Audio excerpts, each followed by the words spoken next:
A teenager was trying to tame a wild horse, but the widow of its former owner taught him how to tame his own heart. The dust cloud rose like smoke from a battlefield, and somewhere in that swirling chaos, a boy was about to learn that some things cannot be broken by force alone. Jake's boots hit the dirt hard as the black stallion bucked with explosive fury, sending him sprawling across the corral for the third time that morning. The horse wheeled around, nostrils flaring, eyes rolling white with untamed rage. This was no ordinary Mustang. This was Thunder, a legend in these parts of Wyoming territory. A horse that had belonged to Marcus Reed before the fever took him last winter. The 18-year-old spat dust and blood from his split lip, his pride stinging worse than his bruised ribs.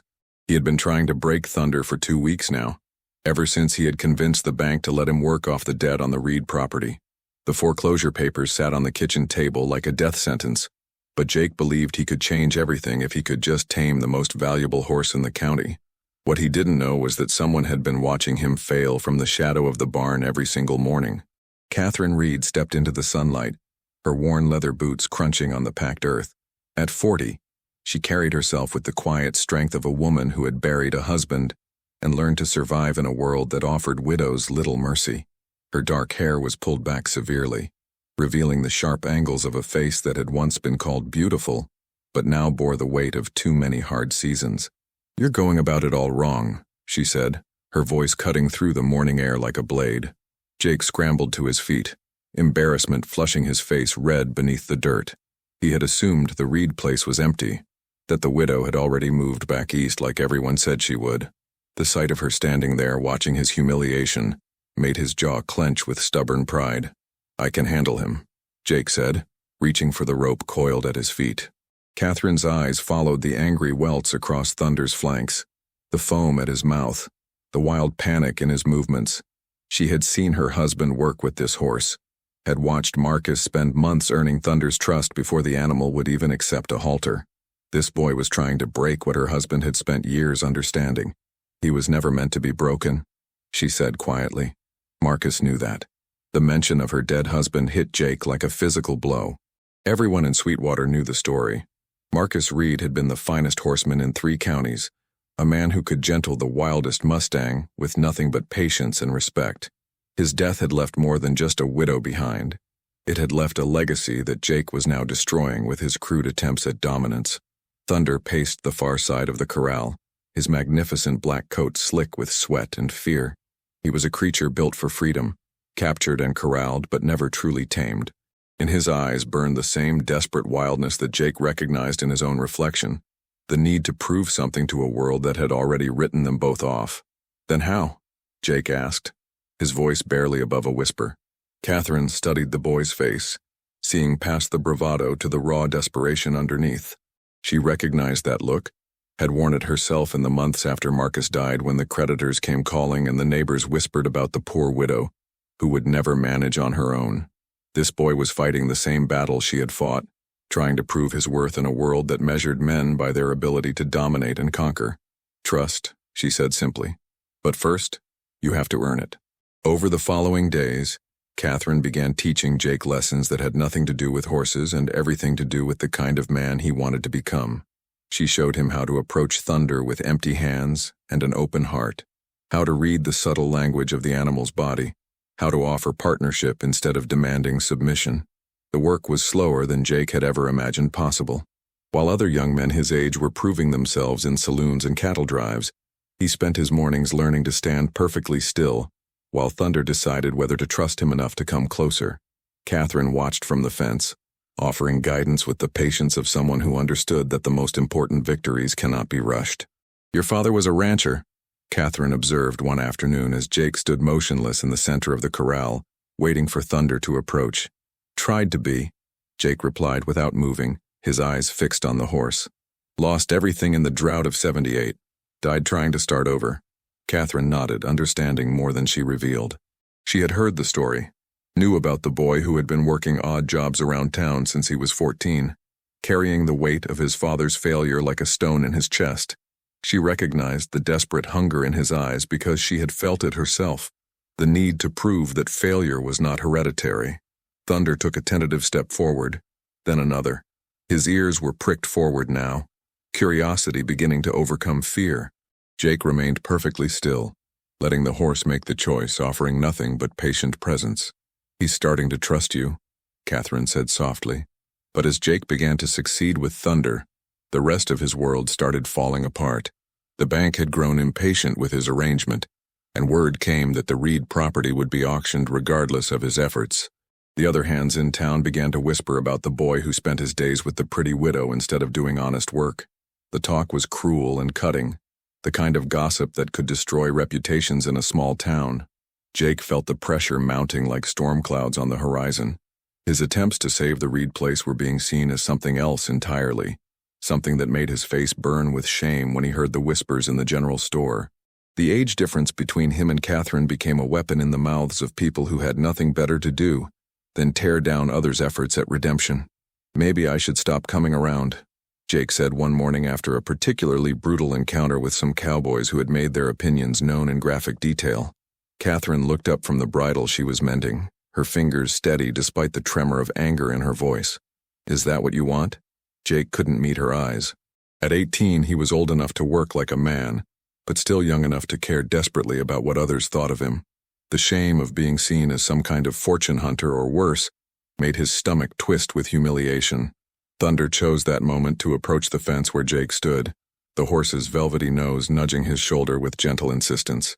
The progress they had made together was undeniable. The wild stallion, who had been impossible to approach now, sought out Jake's company, responding to subtle cues and gestures that would have seemed like magic to anyone who had witnessed those first violent days in the corral. "Look at him," Catherine said quietly. "Look what you've accomplished." But accomplishment felt hollow when it came with such a price. Jake knew that continuing to work with Catherine would only feed the gossip, would make life harder for both of them in a community that thrived on scandal and judgment. Yet walking away felt like betraying everything they had built together, not just with Thunder but in the quiet conversations and shared understanding that had grown between them.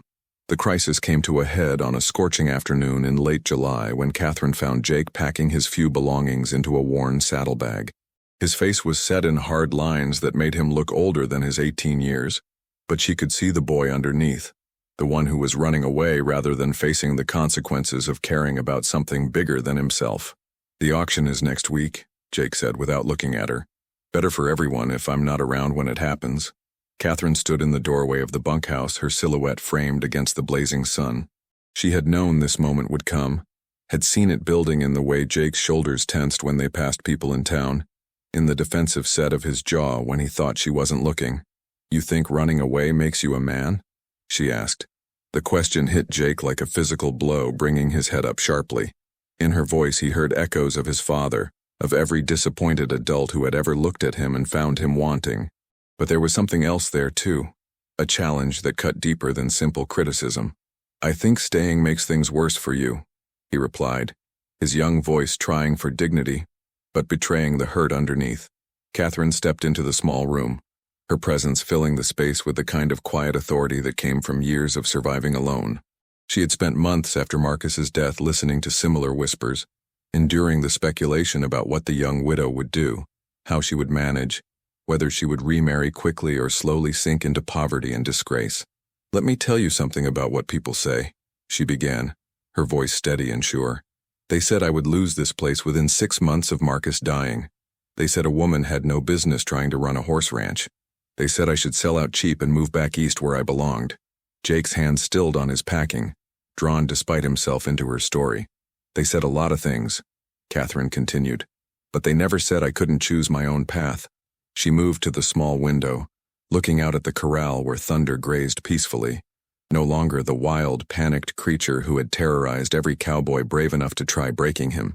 The transformation was complete, but it had required something more radical than force or dominance. It had required understanding, patience, and the kind of trust that grew slowly between beings who recognized something kindred in each other. "What we've done here matters more than what people say about it," Catherine said firmly. "What you've learned about yourself matters more than their opinions." Jake felt something shift inside his chest, a loosening of the tight knot of shame and fear that had been growing there for weeks. He thought about Thunder, about the moment when the great stallion had first allowed him to run his hands along that powerful neck. the trust that had passed between them like electricity. That moment had been worth more than all the crude jokes and whispered accusations combined. "The auction," he said quietly, "will happen whether you're here or not," Catherine replied. "But if you stay, if you help me fight for this place, then maybe we can show them something they didn't expect to see." The plan they hatched was audacious in its simplicity. Catherine would enter Thunder in the county fair's horse show with Jake as his rider. The prize money would not be enough to save the ranch, but a public demonstration of what they had accomplished together might attract the kind of buyer who would value the property for more than just its land value. It was a desperate gamble, but it gave them something to work toward in the weeks leading up to the auction. Jake threw himself into training with renewed purpose, pushing both himself and Thunder to levels of partnership that went far beyond simple saddle breaking. They worked on complex maneuvers, on the kind of precise communication between horse and rider that would showcase not just Thunder's capabilities but the depth of understanding that had grown between them. Catherine watched their progress with a mixture of pride and heartbreak. She could see Jake maturing daily, shedding the desperate bravado of youth and developing the quiet confidence that came from real accomplishment. But she also knew that success in the horse show would likely mean goodbye, that a young man with Jake's newly discovered talents would not stay long in a small Wyoming town where his potential would be wasted. The night before the county fair, they sat on the porch of the ranch house watching Thunder graze in the moonlight.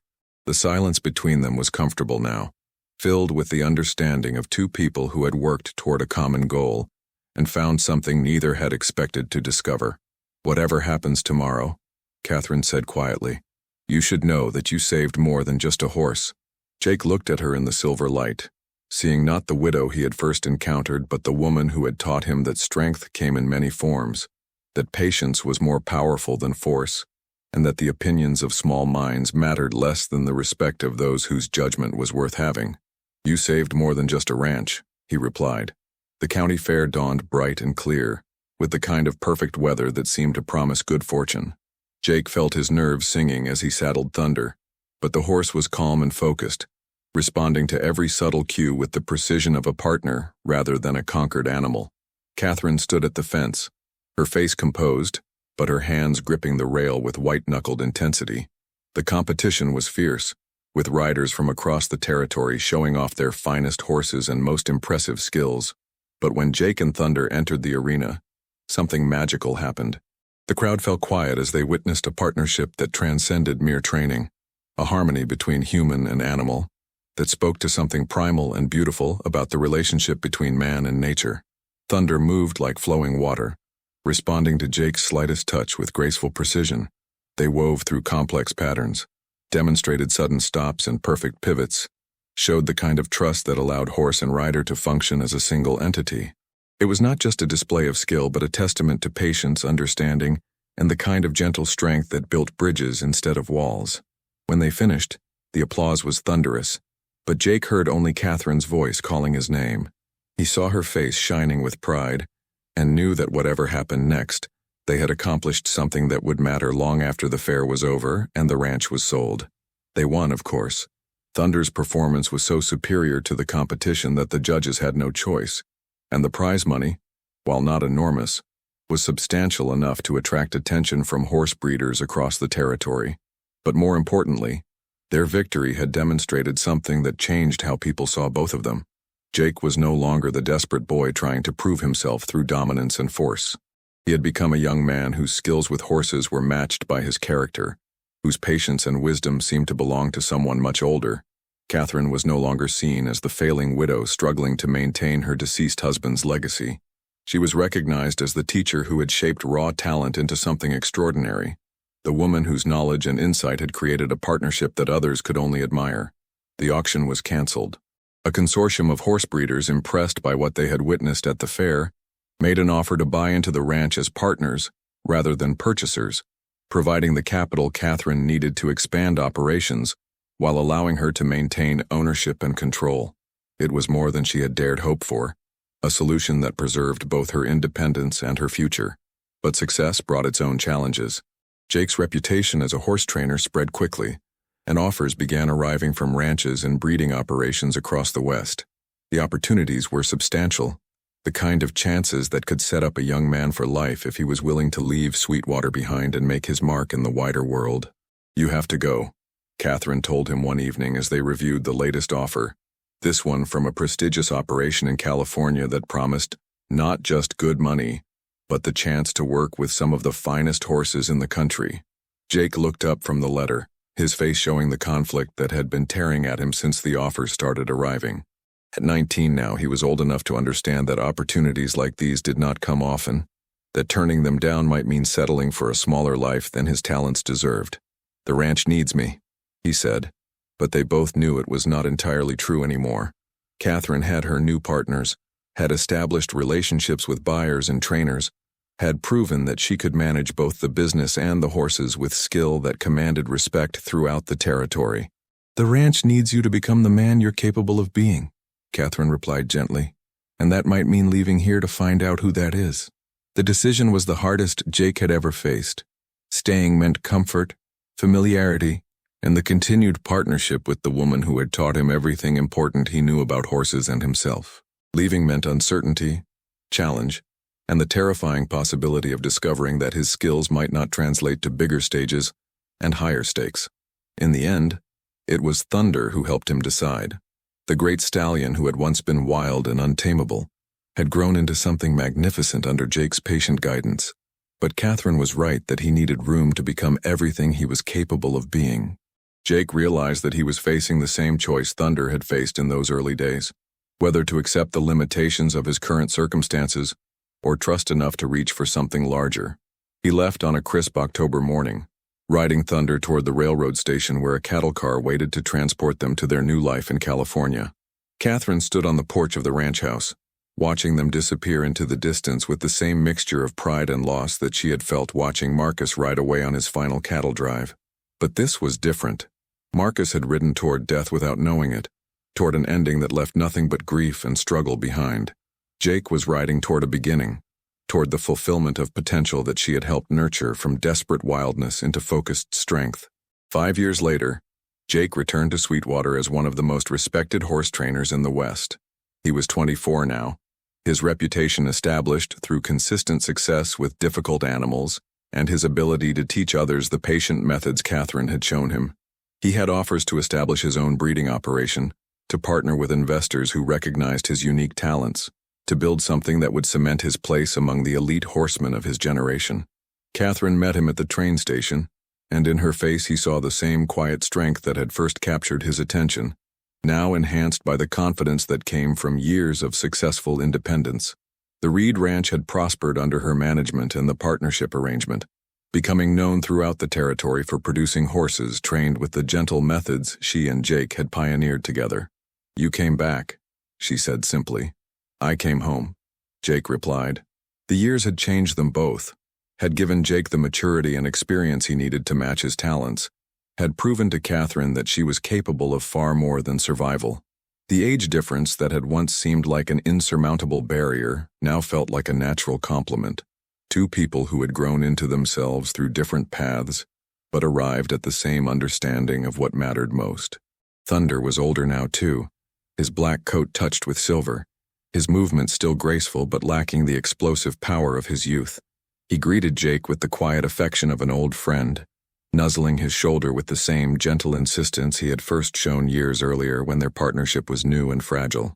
"He missed you," Catherine observed. "I missed him too," Jake replied. But his eyes were on Catherine, seeing in her face the woman who had taught him that some things were worth fighting for, worth patient investment, worth the risk of caring more deeply than was safe or sensible. They were married that spring, in a simple ceremony attended by the entire community that had once whispered about their friendship. The talk now was different, focused on admiration for two people who had built something substantial together, who had proven that success could be measured in more than just money or conventional achievement. Jake established his training operation on the Reed Ranch, bringing the methods Catherine had taught him to a new generation of horses and riders. Their partnership, which had begun with a desperate boy trying to break a wild stallion, had evolved into something that enriched not just their own lives, but the entire community around them. Thunder lived to be 31, ancient for a horse, spending his final years in the same pasture where Jake had first tried to dominate him with ropes and determination. His death was peaceful, surrounded by the people who had loved him and the horses whose bloodlines carried his legacy forward into the future. At the funeral, which drew horsemen from across the West, Jake spoke about the lessons Thunder had taught him about patience, trust, and the difference between breaking something and helping it become what it was meant to be. Catherine listened from the front row, her hand resting on the slight swell of her belly where their first child grew, and knew that everything they had built together would continue long after they were gone. The wild heart that had brought them together had been tamed not through force but through understanding, not through dominance but through partnership. In learning to gentle Thunder, Jake had discovered how to master himself. In teaching Jake, Catherine had found her own strength and purpose. Their story became legend in that part of Wyoming, told and retold whenever people gathered to talk about horses and the rare individuals who understood them. But those who knew them best understood that the real story was not about taming wild horses at all. It was about two people who had learned that the greatest victories come not from conquering, but from connecting, not from proving strength, but from showing trust, not from taking what they wanted, but from giving what was needed. In a harsh land that rewarded force and independence above all else, they had discovered that sometimes the bravest thing you can do is let someone else teach you how to be better than you ever imagined possible. The ranch prospered for decades, becoming a place where young people came to learn not just about horses but about themselves, about the patience required for real achievement, and the trust necessary for genuine partnership. Jake and Catherine's methods spread throughout the territory and beyond, changing how people thought about the relationship between humans and animals, proving that strength and gentleness were not opposites but partners in the work of building something lasting and beautiful. Years passed like seasons, each one building on the foundation they had laid together. Their children grew up around horses, learning the same patient methods that had transformed a wild stallion and a desperate boy into something extraordinary. The ranch became a symbol throughout the territory, proof that success came not from breaking spirits but from understanding them. On Thunder's final day, Jake knelt beside the great horse in the same pasture where their journey had begun. The stallion's breathing was shallow but peaceful, his eyes still holding the spark of wildness that had never been extinguished, only channeled into something magnificent. Catherine stood behind them, her hand on Jake's shoulder, both of them understanding that they were witnessing the end of more than just a horse's life. They were saying goodbye to the beginning of everything they had built together, the moment when a furious boy and a patient woman had discovered that some victories could only be won through trust. Thunder drew his last breath as the sun set over the Wyoming plains, leaving behind a legacy that would endure in every horse they trained, every young person they taught, every partnership built on understanding rather than dominance. Jake and Catherine remained on the ranch until their own final days, their love story becoming legend, not because it was impossible, but because it proved that the most powerful force in the world was not the ability to break something wild, but the wisdom to help it become everything it was meant to be.